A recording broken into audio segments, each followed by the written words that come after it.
So I just watched the finale of Gen V Season 2, and I thought it was underwhelming, disappointing, and still pretty dumb. And I'm going to explain the 3 reasons attached with each feeling to why that is. However, there is one positive that I will mention at the end of the video. But first, let's talk about why I thought it was underwhelming. I think overall, it was kind of underwhelming because it was supposed to be this lead up to Godokin being recovered, and now he's in his own body.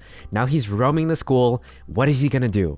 And I feel like, honestly, like, I expected a lot more. I expected, yes, the lead up was cold or hurt or whatever, but the way that he did it felt pretty, like I said, underwhelming. All he did was call up students and then controlled them. And the whole purpose, honestly, wasn't really to cold or hurt. It didn't seem that way. It seemed like he had a completely different purpose, which was to train himself to be able to control Marie. So even though he said it was to cold or herd, it was more so to train himself. And I felt like that sort of split purpose, in a way, made it feel weak. It made it feel like he didn't actually care about the stated goal, and that everything was about controlling Marie, which eventually would lead to controlling Homelander. And I just felt like that wasn't a really strong finale to me. To be honest, it felt like it wasn't any worse than them fighting the Viking in that same setting. It felt like the same level of caliber because the Viking was basically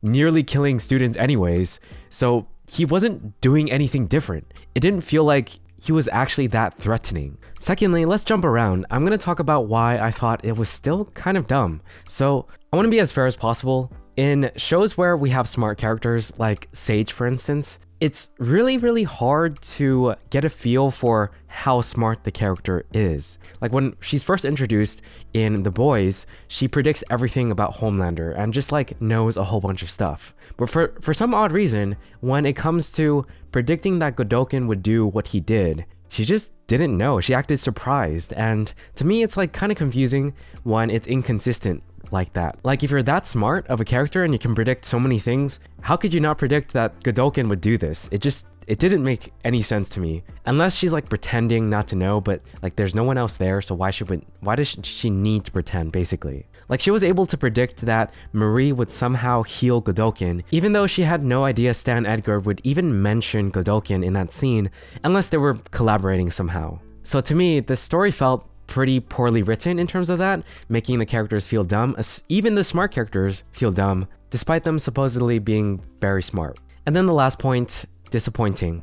And I feel disappointment primarily because I like these characters. I feel like a lot of the characters have a lot of potential, but the way they're being used, it just feels like nobody is being used to their full potential. I'd say the only one that I actually enjoyed throughout the season, like their full arc, was Polarity. He was the one who actually remained pretty consistent and also seemed to be the smartest character in terms of actually trying to execute a good plan versus everyone else. I felt like the entire cast sort of got sidelined as the story kept going on. However, it was cool to see everyone fight together at the very end. But I will say I'm kind of confused to why Godokin didn't just like release control of certain people and then grab control on other people, like the ones who were like Emma, for instance, when she was growing bigger and about to kick him. Like, why not start controlling her and let go of someone else? It just seems kind of like contrived that he was able to do that before, when he was fighting like Polarity and the others, versus, you know, now he's fighting other people, and it's like,